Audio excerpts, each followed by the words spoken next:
What's up, Betty? Hey Prateek, long time. How's it going?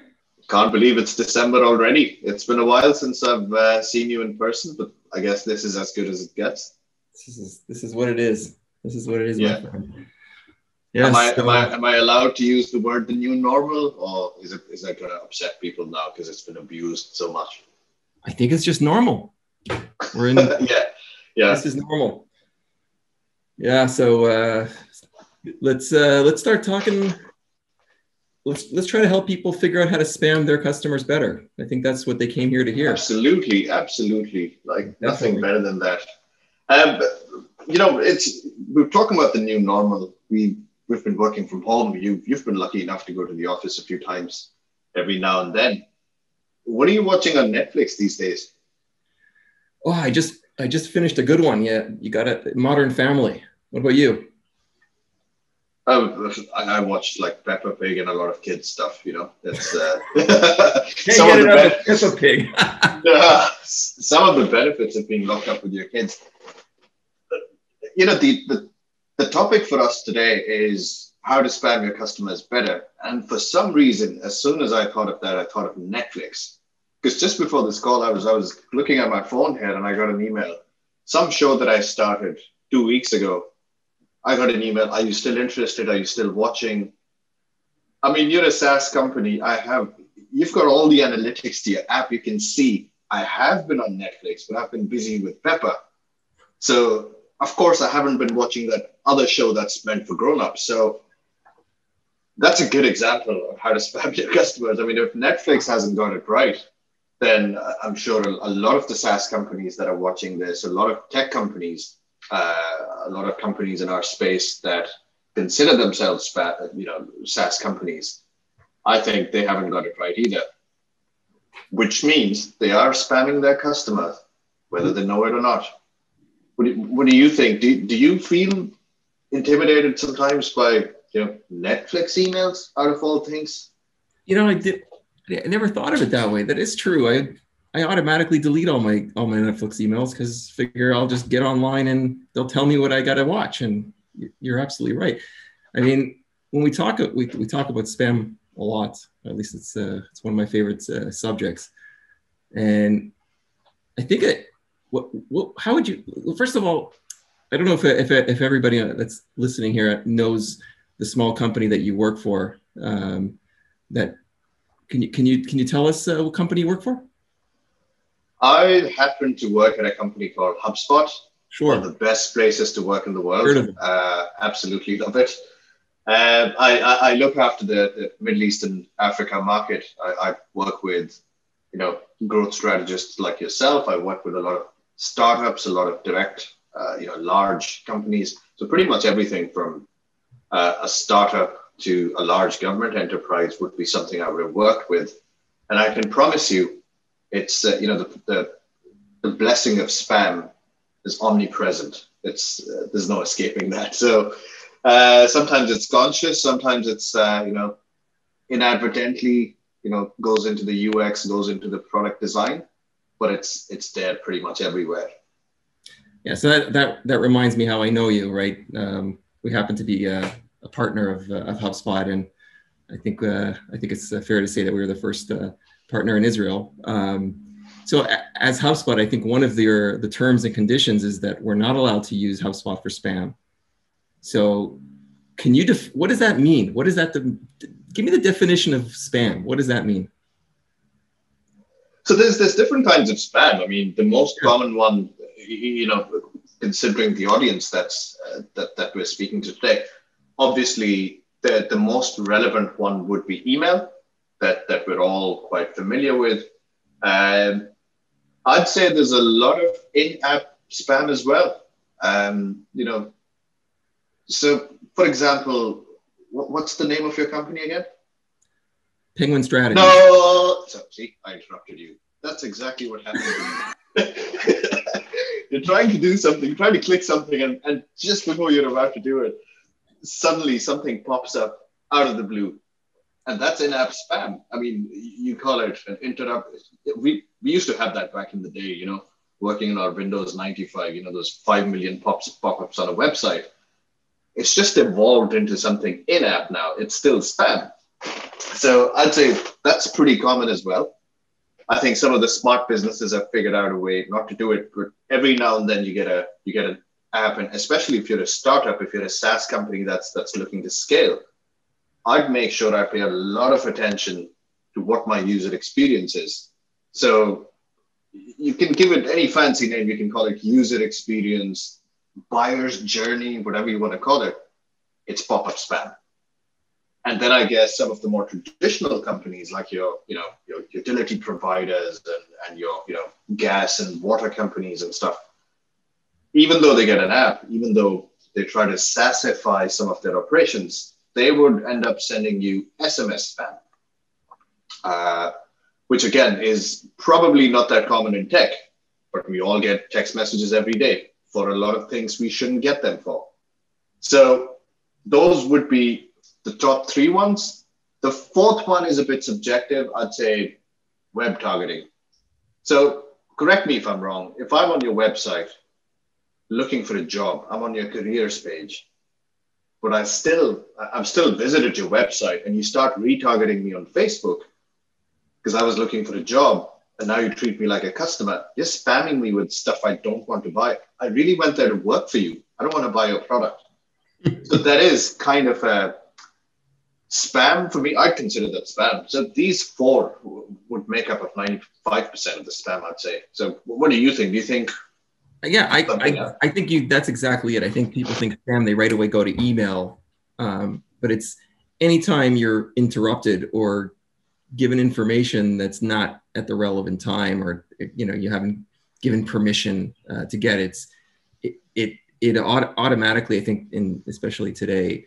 Well, we'll talk about how that makes you feel, but I think that if we at least have a clear definition of what spam is, because people all the way think if you're emailing people, you're spamming. That's not true. Otherwise you'd be out of business. But if we define it, like you said, by sending people things in different, doesn't matter the medium, but that they don't need or want, then we're spamming. Who do we blame for it? My problem is I feel uncomfortable because I've got nobody to blame for it. Who do you blame? The marketing manager for sending that email? Do you blame, I don't know, the product designer? Do you blame your service provider? A lot of people actually blame the service provider, saying it's Gmail's fault. No, it isn't. Gmail didn't force you to send that email, or your text message provider didn't force you to send that text message. Where would you point your finger if I you think like in most things, when there's a screw up, right? When there's a mistake or a failure, it's less about who do we assign the blame to, but finding out what the root cause and trying to fix it. And then and like most things, it's usually a number of people at fault, right? It usually starts with the CEO who wants results and they want them yesterday. And the pressure comes down to the marketing manager to bring more leads. And then of course they want to generate more leads. So they'll do things that we would define spammy. And then the salespeople will complain that the leads are crap. And the cycle continues. But obviously they must be producing some type of results. Otherwise nobody would be doing it, right? So if that's, we have to acknowledge that spam must be doing something. I mean, that's interesting you say that, because when you say results, those results might as well be negative. So it doesn't have to be positive results. And there's no way to check for a lot of companies that don't actually check. It's spray and pray. It's part of a mass marketing, mass outreach strategy that's not very well defined. I'd say that you're one of the best people I can ask this question to, because you get involved with startups and companies that are building out their SaaS businesses. Would you actually get involved with a UX designer or a UX manager right at the beginning when a company starts their journey? Or is that a budget? Or is that something they look at maybe when we've scaled, when we've got our first 1,000 customers, then we'll start looking at fancy things like UX? How does that usually work? Do you get somebody like that right at the beginning? So it really aligns with what I started saying before about the behavior. It's like, it's there. There's a reason people are spamming. Why do we spam, right? What drives that behavior? And to answer your question is, I think that you could ask that question: when do you get a UX designer involved? When do you get marketing involved when you're launching a startup? How early on? And I would argue because not every tech company is about an app or a user experience app, but it's about the type of technology they're doing in the market. And I think that they need to be getting those types of functions involved right at the beginning.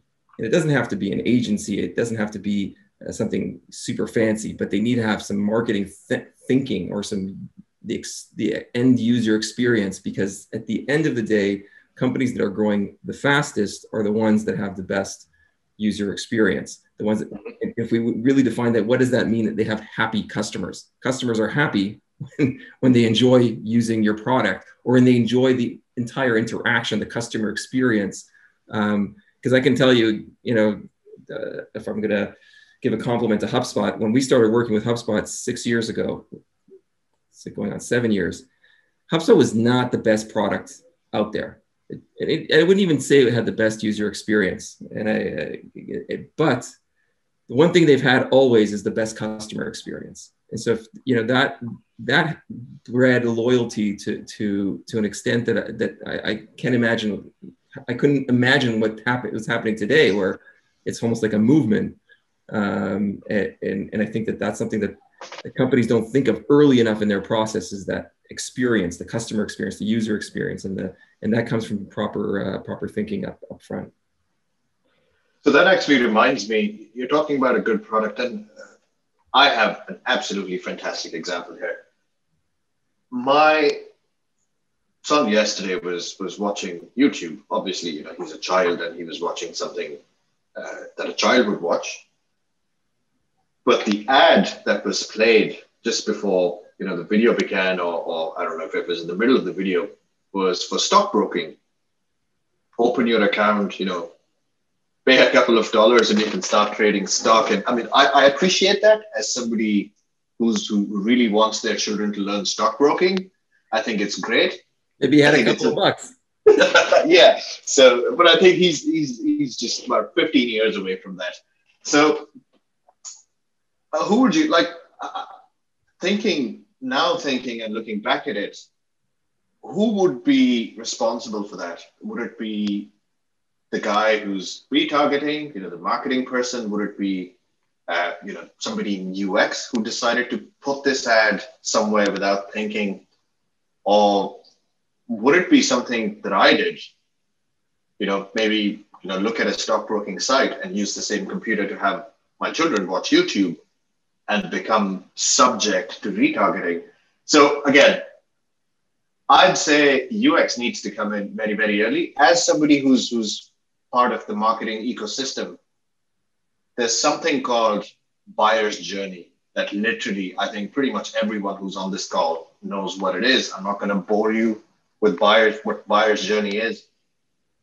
I think a big part of how spam is created is creating that buyer's journey. Somebody downloads my PDF, I'm going to send them this email. Somebody looks at this page, I'm going to send them this. Without realizing, there's probably 5 other things you have to look at. If I just submitted a job application on your site and I happen to look at a case study as well, not necessarily I shouldn't be a recipient of the next case study. I was just probably trying to figure out, what is it that you guys sell? Not that I'm a buyer, I'm just a student looking for an internship. So I'd say that it's a bit of a gray area, and it does impact your business at an organizational level, especially if you're a young company, if you're a company that's scaling.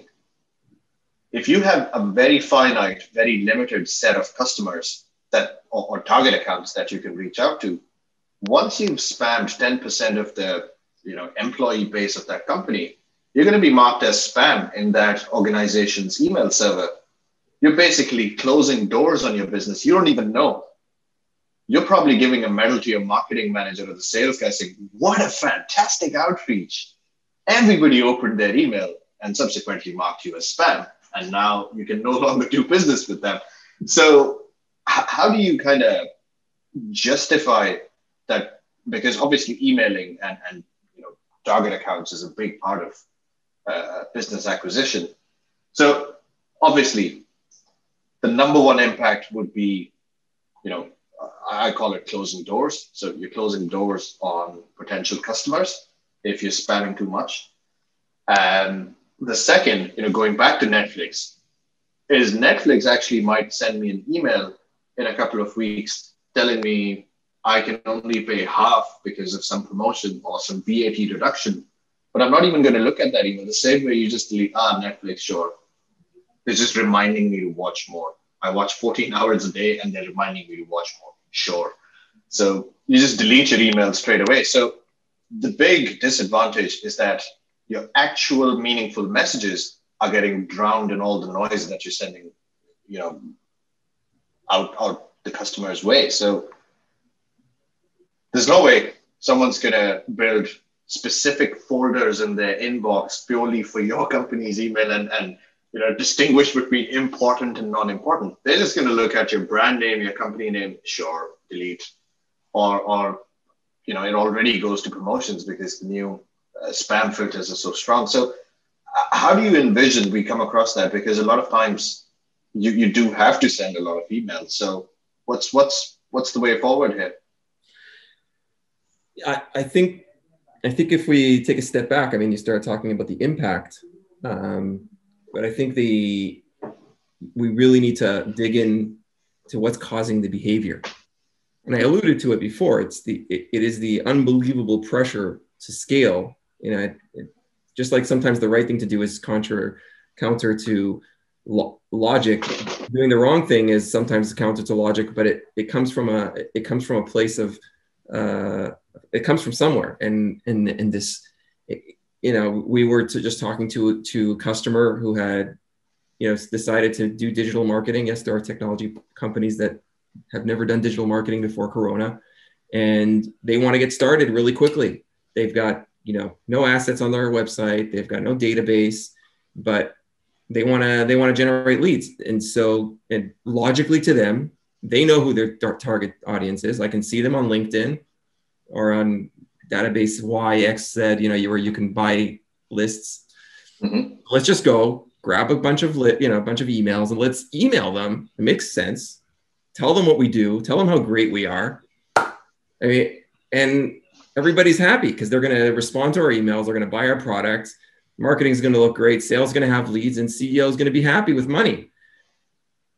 But I get a feeling that you're emphasizing on the fact that there's a lot of pressure on pretty much everyone else except the CEO to bring in the results. So the bottom line here is like, chill out, man. That's the message to the CEOs. Chill out.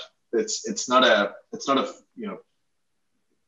switch that you're flicking and that's going to bring results. So it's going to take a little bit of research, a little bit of work, a little bit of strategy planning, and then you will get it right. If you've got a good product, you've got a good strategy, you will get it right. But unnecessary pressure is going to get your team to kind of, lose track of what they're doing and then engage in, let me just spray and pray.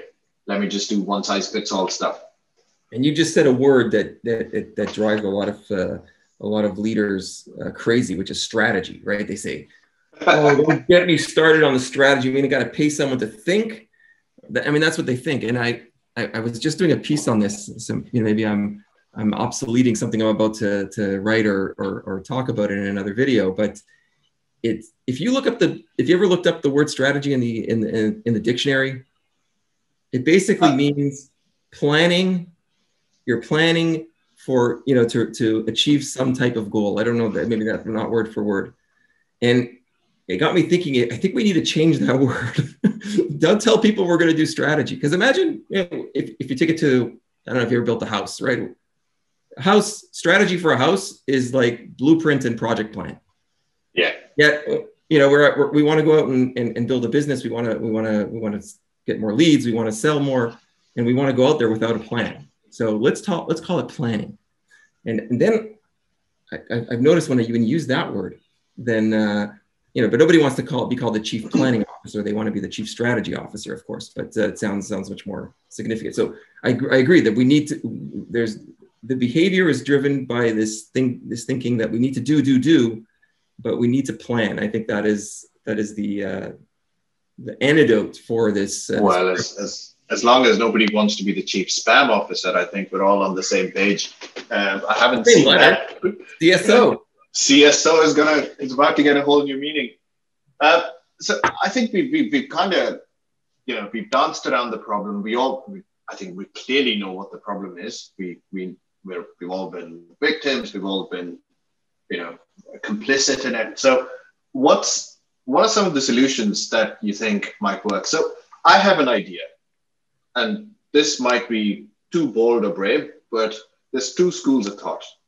So let me give you an example. Before I go into SaaS and spam and everything, there's these maximum permissible speed on road signs, 60 kilometers per hour. Do you think that's the ideal speed? Because in a society, what happens is John can safely drive at 100 kilometers per hour. Peter, on the other hand, is still dangerous at 40. So what we do is we take the best possible average and say 60 is how you're going to drive in this road. So similarly, in the SaaS world, everybody kind of thinks, some things are best left standard. Transactional emails. You're dealing with a bank. You're dealing with anything related to subscription, cancellation, payment. It is absolutely taken for granted you will get a transactional email. Right. So there's two schools of thought here. So now there's one side of the table, one bunch of people who are like, of course, I want to keep a record of all these transactions. I want an email on every single transaction that I do. There's another school of thought who's like, yeah, I just paid you $15 for like a subscription. I'll have it on my credit card. I know I have the subscription. You don't need to send, what do you think? I'm an idiot? You don't need to send me another email telling me I've paid 15. I know. I paid it. I put my card details and everything. So if we leave the compliance and the bare minimum we have to do from a compliance and regulatory perspective, how come even for transactional emails, no one is offering an opt-in?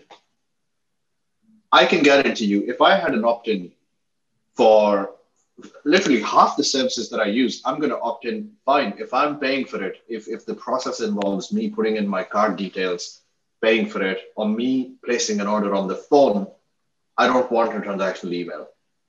Or maybe set an amount, anything less than this, we're not going to send you. You can choose anything above this, send me a transactional email. Anything less than that, don't bother me with that stuff. Do you think it's too brave or too adventurous of an idea? Because I don't see. Yeah, I think that the issue comes after the transactional email. We all know we're going to get that transactional email. We're fine, or I don't think that's the email that bothers us. I think it's the 20 emails that come after it. That because I bought something from you, which I get it, now I'm a customer. You assume that I'm going to buy more from you. It makes sense, but how much information do I want, or how much updates do I want? And I'm sure I don't live in the US, but I got 20 Black Friday SMSs sitting on my phone right now from every company I've ever bought something for in Israel over the last 10 years.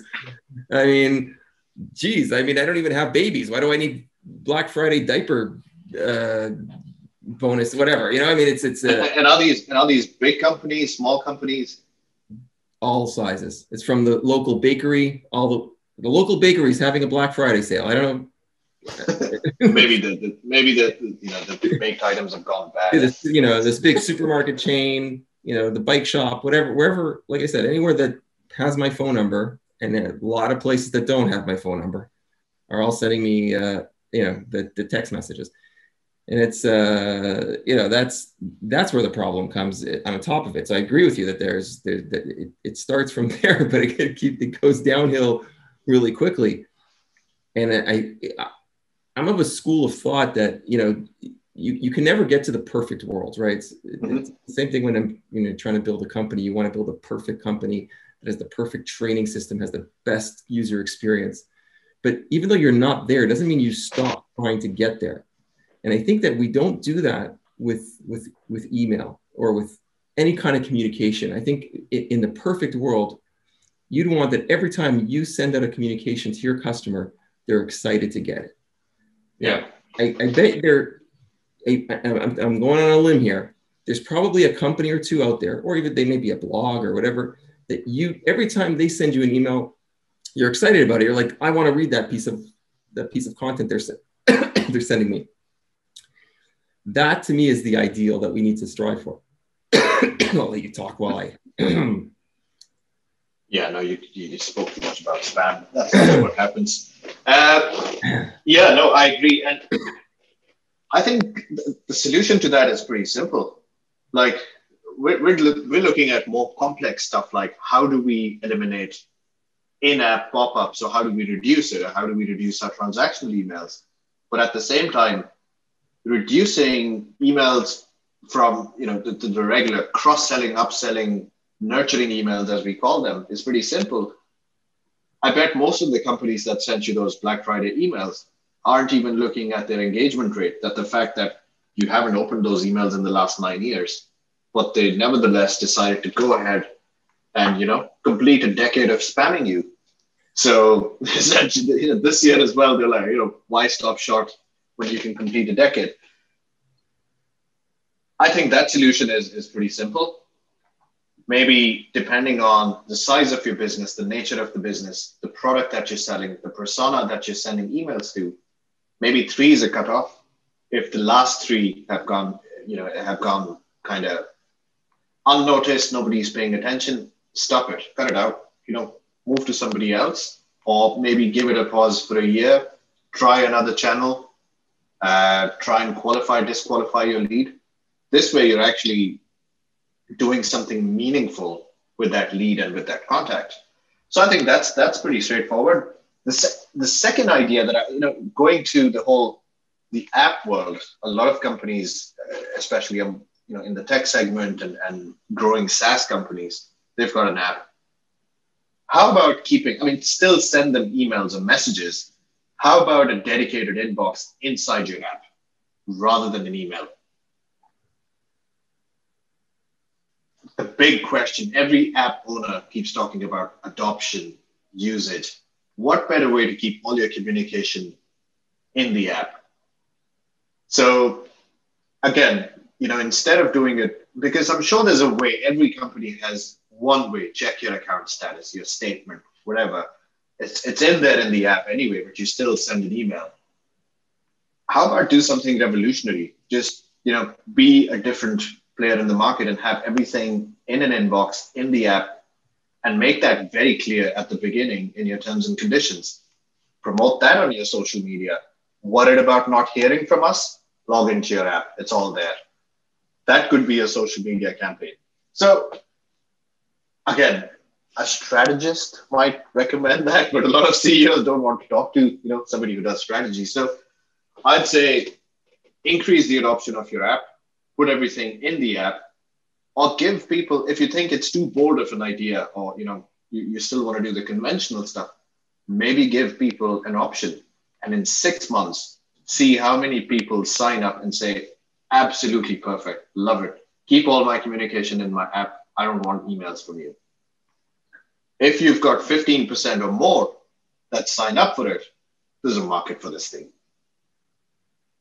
That is an incredible idea. So, I think that's I think that is one great solution for SaaS companies that have in-app type conversations. But make sure we put a disclaimer here if you're doing that, because all the banks do this, right? Is they have the in-app, and then they send you text message and an email telling you that there's a message waiting for you in the app. And listen, when I buy the PlayStation 5, I don't want I don't want my family seeing any emails or text messages about that. I want it all in-app. I don't want that coming out. So sign me up. I think that's that now. So let's talk a little bit more about, because a lot of companies, a lot of SaaS companies have to get people to sign up, right? So yeah, they're out there, grinding, doing the email. And I think it goes back to something you said before, is it's easy to, it's hard to make the decision maybe, but it's easy to stop emailing or email less, instead of doing 60 an hour to do 30 an hour. But I think that we all have this best practice is, okay, lead came in, got to throw them in some workflow. That workflow is email, wait a few days, email, wait a few days, email, maybe send a message to this SDR to call them in, in the middle of supper a few times. And, and then okay, we weren't able to catch them. So we'll put them in another workflow that bothers them some more. And I think I don't think that's necessarily the problem. It's more, what is the content of what you're putting in? Because I think that people need to put more thought into those emails, or into those, even to the phone calls, or anything type of interaction they're going to do, so that it's more meaningful. And if you can do it in a way that, like I said before, the people see the email and they're entertained, or they're educated, or they're saying, okay, I don't need this product right now, but actually getting emails from this company is valuable to me. You're going to be in a much better place. I think that's going back to 7 years ago, when I started working with HubSpot. I would talk to a lot of marketers about HubSpot, and they're like, yeah, that company has the best content. Product's not so good, but they would not take you off their mailing list.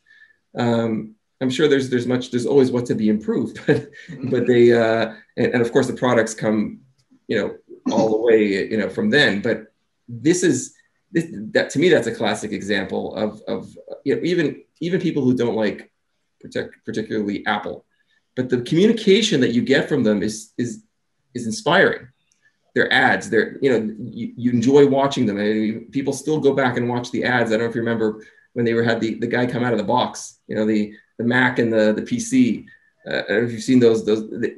It's either funny, entertaining, or educational, and people want to see it and how many people like to watch an ad? I mean, or read an email about some new content. That's the ultimate to get there. And it's not impossible. It just takes thinking and planning. So I think what I'm getting from this is the age-old saying, give the power back to the people. What we're not giving right now is enough options to the customer.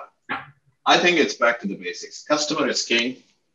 Power to the people. Give the customer the option of how they would like to be reached out to, how many times. There's software, HubSpot does it. One of the solutions is actually putting an email send frequency where you can actually decide what's the maximum permissible emails a contact would receive in a month. But that is something a marketing manager decides. How about you give that option to the customer? How many would you like to receive? How many do you think is too much? And if somebody has that, they have no reason to mark you as spam, because, make a big campaign out of it. So I'd say that would be another way to look at it.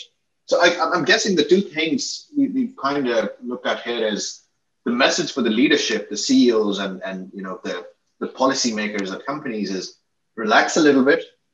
Don't try to rush into your marketing and sales strategy, because that's always going to leave some room for spam to creep in. The message for the marketer is give a little bit more power and option to your consumer. And the third one, the big one, which I'm yet to see, some companies have absolutely excelled at that game, is how about an apology?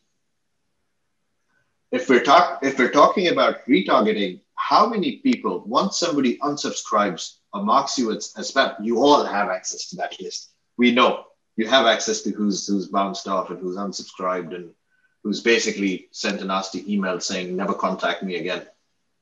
How about putting them in a list and running a Facebook campaign, apologizing for your spam? Oh, beautiful. Fix what you've done. That powerful stuff, man. Powerful. So yeah, I mean, it's simple stuff. You've already got access to all of these tools. It's just a question of, how do you want to use that data? And if you've upset these people to the extent that you've spammed them so hard that they've unsubscribed, leave on a happy note, leave on a positive note. You never know when they come back. You never know when you come with a product upgrade that might be of interest to them. Always be that company that left on the higher ground, said, I'm sorry for spamming you, my bad. And, we shake hands, we part our ways, but our door is always open. So doesn't cost that much, but Right. If you're a tech company, you're not literally sending flowers or it's a retargeting campaign. It's not going to cost you much, but it's going to be you're going to be probably the only company that's done it. So I'd say that'll be the 3 big takeaways from my side. True. It kind of leads me to what I was going to ask you earlier, but I think it sort of fits here. Is what in your opinion is the strongest, most powerful form of marketing?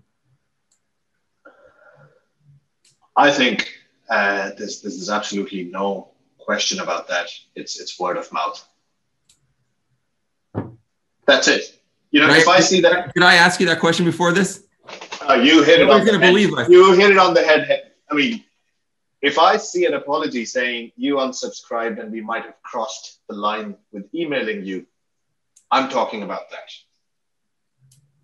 You've basically taken a negative spam reaction from my side, which was an unsubscribe, turned it on its head, and suddenly made me someone who's going to talk about your product to somebody who might actually buy it.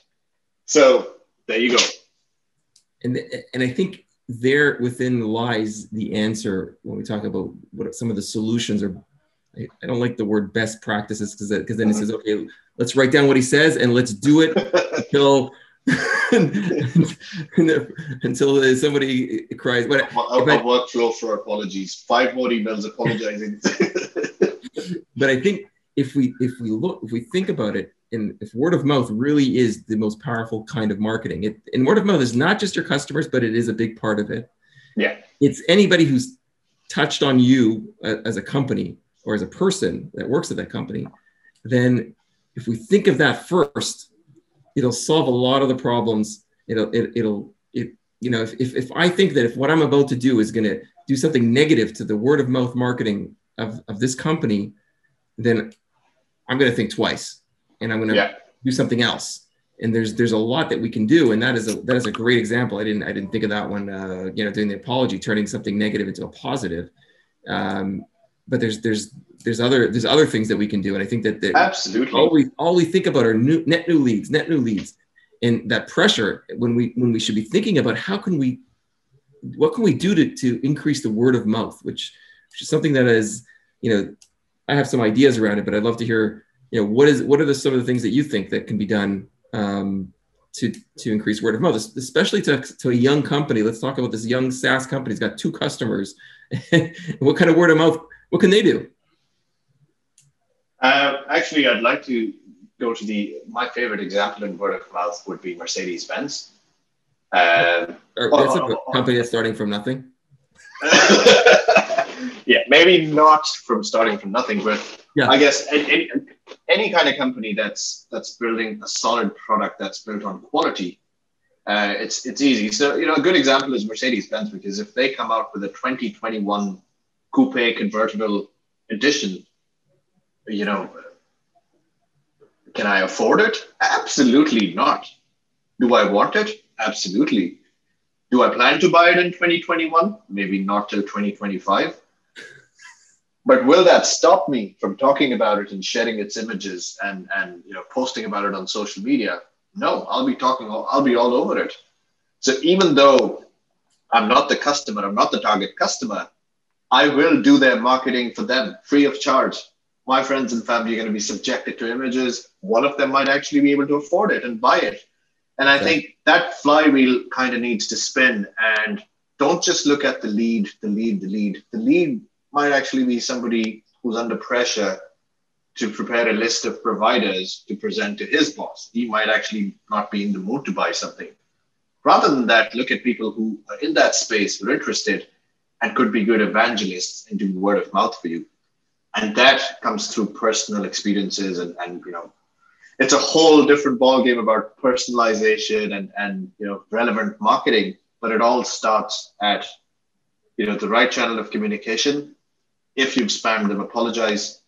And if your product is really good, focus on your product rather than spamming them. We're happy to chat with anyone today who's watching this. And if you think you're in a space where you're young, but you have a lot of faith in your product, or even if you're a scaled up company and you think your whole focus is on lead acquisition and the whole flywheel word of mouth is something you're missing out on, or you're not sure how to do it, Barry or myself would be happy to chat about it. Yeah, no, I think that's something that's a great example. I think the Mercedes example can even be brought down to like I said, that new SaaS company or tech company that wants to create some. No, we've got one of the speakers today is two speakers today, Monday.com and Gong. Both are pretty much legends. In their space and their product. And these are not 50, 60-year-old companies. There's no story, an immigrant family came to America and look what they built out of a garage. These are modern companies built in the recent past and purely based on the fact that the products are good. They carved a niche for themselves. So there's lots of opportunity. If you've got a good product, just make sure you're getting plenty of word of mouth. Absolutely. And I think in one tip before I think we're running out of time is, if you don't have the product yet, like if the product's not, you don't have 100 users or 1,000 users or 10,000 users, there's a lot of value you can give through different areas of content. Monday's a great example with a lot of their videos, which were out there. People just talk about them in a positive light, even though they might pop up while you're watching Peppa Pig. But we need to talk about that. So we'll talk to Monday after about that. But even if you look at Gong to today, if you scroll through LinkedIn, you'll see their CMO playing the piano and talking about stuff. It's those types of things. It's incremental, or creating all kinds of meetups where you're just giving information. You're giving out all kinds of value to people, asking for nothing in return. And 3 years later, people still ask me about Prateek and his Dr. Shakshuka story. So those of you who miss it, check it out on YouTube. It's a good one. Anyways, that was my little plug for you before we go. Happy days. Can't wait to come back to Tel Aviv. Thanks for that. And good. So look, Prateek, it's always a pleasure to chat about these things with you. I've learned. I've taken some notes. I hope that the people watching have. And if there's any questions, our emails and LinkedIn, just reach out to us. Perfect. Thanks, Barry. Always a pleasure. I'll speak to you soon. I guess we need a longer session building that stronger, bigger flywheel. Absolutely. Okay. Thanks, everyone. Bye.